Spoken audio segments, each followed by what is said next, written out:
नमस्कार, पुष्पाज किचन मराठीमध्ये तुम्हा सर्वांचं स्वागत आहे। आज तुम्हाला मी मॉपविषयी थोडं सांगणार आहे। तर हा बघा, हा मॉप आहे। हा खूपच असा म्हणजे जाम झाला होता, अजिबात ते जी बास्केट आहे ना ती फिरत नव्हती अजिबात। आणि मी आता दुकानात जाऊन दुसरा घेणारच होते नवीन मॉप, आणि 1000-1200 रुपये खर्च करणार होते, पण अगदी वेळेवरच मी याला सुधरवलं आणि फक्त 5 मिनिटांमध्ये मी दुरुस्त केलं याला, आणि माझे 1000 ते 1200 रुपये इथे वाचलेले आहेत। कारण मी हा मिल्टनचा मॉप 4 वर्षापूर्वी 1200 रुपयांचा घेतलेला होता। तर मी तुम्हाला सांगते कशा प्रकारे सुधरवायचा आहे। आता तर हा सुधरून झालेला आहे बघा, एकदम फ्री फिरत आहे, नाहीतर खूपच हा जाम झाला होता, अजिबात फिरत नव्हता। अशा प्रकारे बिलकुल असा फिरत नाही होता आणि निघतसुद्धा नव्हतं। आणि जर आपला पोछाचं म्हणजे पोछा लावायचं जर खराब झालं तर आपल्याला किती कंटाळा येतो पोछा लावायचा, हे सगळ्यांनाच माहीत आहे। तर काय करायचं, याला असं सुरुवातीला हे वरचं जे आहे म्हणजे प्लास्टिकचं जी जाळी आहे ती काढून घ्यायची आहे, अगदी सहजच निघते। आणि ही जी बास्केट आहे, वरची जाळीची टोपली आहे, तीसुद्धा काढून घ्यायची आहे।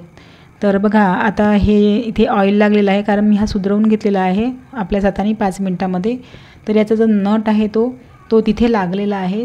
जर तुम्ही ओढाल ही बास्केट तर ते तिथेच म्हणजे जे ते छिद्र आहे त्याच्यातच फसून राहील, पण मी सुधरवलं आहे त्याच्यामुळे ते असं त्या बास्केटला ओढल्या गेलं। तर पण हे जेव्हा तुम्ही पहिल्यांदा सुधरवाल तेव्हा म्हणजे काढाल तेव्हा ते इथेच चिपकलं राहील अशा प्रकारे। तर मी ऑइल वगैरे टाकलं आहे म्हणून ते तसं दिसत आहे काळं काळं।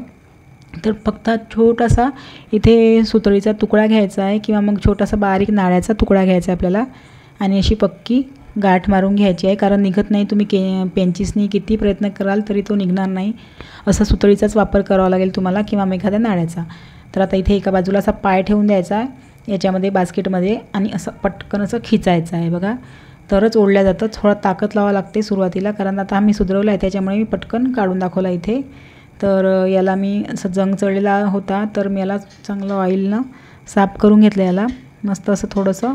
आणि याला बघा, हे मशीनचं ऑइल आहे, आपली शिलाई मशीन असते त्याचं ऑइल आहे, ते टाकलेलं आहे, आणि ह्या छिद्रामध्ये सुद्धा टाकून घ्यायचं आहे। तर किंवा मग ती जे ऑइल असते गाडीचं वगैरे जळलेलं जे ऑइल असते ते टाकून घ्यायचं आहे याच्यामध्ये। मी ते जळलेलं ऑइल होतं गाडीचं ते सुद्धा इथे टाकून घेतलेलं आहे, आणि एकदम फ्री अशी ही आपली मॉपची बास्केट आहे ती एकदम तयार होते। अगदी 5 मिनिटसुद्धा लागले नाही मला सुधरवायला। मी दुकानात जाऊन दुसरी घेणारच होते, पण मी म्हटलं चला एकदा प्रयत्न करून पाहावा।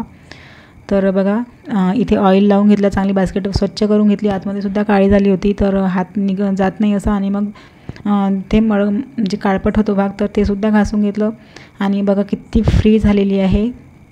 आणि आता पुन्हा असं बसवून घ्यायचं आहे। तर हे सुधरवलेलं होतं म्हणून इझी गेलं असं काढायला मला दाखवला, नाही तर सुरुवातीला मी जेव्हा सुधरवलं तेव्हा मला खूप म्हणजे असा जोर लागला काढायला, फक्त बास्केट काढायला ती। तर हा मॉप आहे, हा दुसरा घेतला होता मी मागे, कारण ह्या मिल्टनच्या जी बास्केटचा जो मॉप होता तो मला वाटलं ही मॉपच खराब झाला असेल, म्हणून मी हा दुसरा मॉप घेऊन आणला होता। पण तो मॉप अजिबात खराब झाला नव्हता, ही बास्केटच खराब झाली होती बघा। हा मॉप होता त्याचा, तर मी हा मॉप असाच पडला होता, तर मी आता सुधरवली बास्केट, आणि हा मॉपसुद्धा आता यूजमध्ये येईल।